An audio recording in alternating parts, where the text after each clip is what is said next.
Maïsa, donc nous sommes sur la Sorellina et vous présentez votre vin ce soir. Donc voilà, donc je présente donc Château Griot-la-Rose, donc le second cru classé de l'appellation de Saint-Julien. Et aussi nous avons le second vin de la propriété Sargé de Griot-la-Rose. Donc on présente ce soir donc le millésime 2007. C'est un millésime assez facile à boire, très accessible, assez féminin. Donc c'est pour ça qu'on avait fait le choix des millésimes. Et nous sommes aussi ici ce soir parce qu'on était donc nommé, on a eu le lauréat Best of Wine Tourisme. Donc c'est pour ça qu'on participe aussi de la soirée pour promouvoir le tourisme à la propriété. D'accord, votre château se trouve où? Donc exactement à Beychevel, donc dans l'appellation de Saint-Julien, mais dans le village de Beychevel.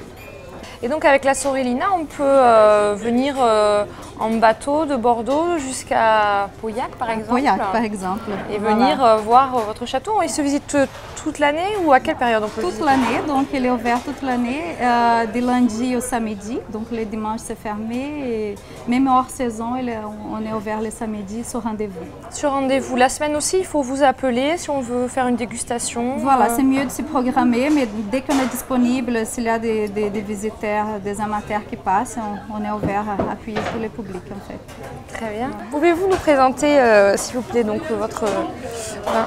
Oui, donc Château Griot-la-Rose, donc 2007. Donc c'est la première année déjà au château qu'on a l'énologue conseil M. Boissonneau. Donc on a vraiment changé la méthode de vinification à Griot-la-Rose.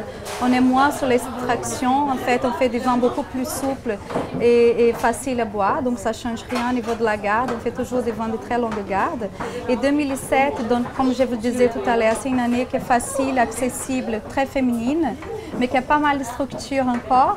Et sur Griot-la-Rose, donc on va trouver pas mal de notes briochées, donc des fruits rouges, mais pas mal de structures aussi qui viennent de l'appellation de Saint-Julien. Donc il y a pas mal de tanins et de finesse en même temps. Donc nous avons 4 cépages différents sur ces vins. Donc Griot-la-Rose produit 60% de Cabernet, 30 Merlot, 5 Cabernet Franc et 5 petits verres d'eau.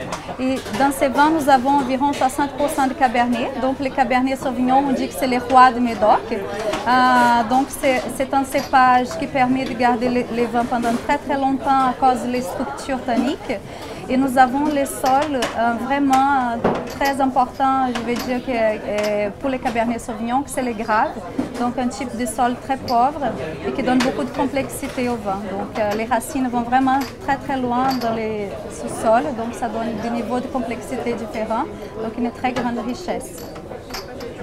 Donc la propriété elle appartient à la famille Merlot, donc depuis 1997. Et donc c'est une famille qui appartient à 7 châteaux dans les Médoc.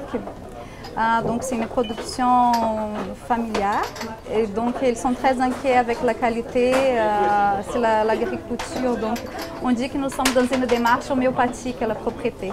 Donc c'est vraiment, on est très inquiets avec l'écosystème et la qualité du vin. On peut dire que votre vin a du caractère? Oui, il y a beaucoup de caractère, beaucoup de finesse en même temps. Donc c'est ça la richesse de l'appellation. Donc on essaye surtout de respecter les terroirs, qui nous donnent des vins très riches et très fins.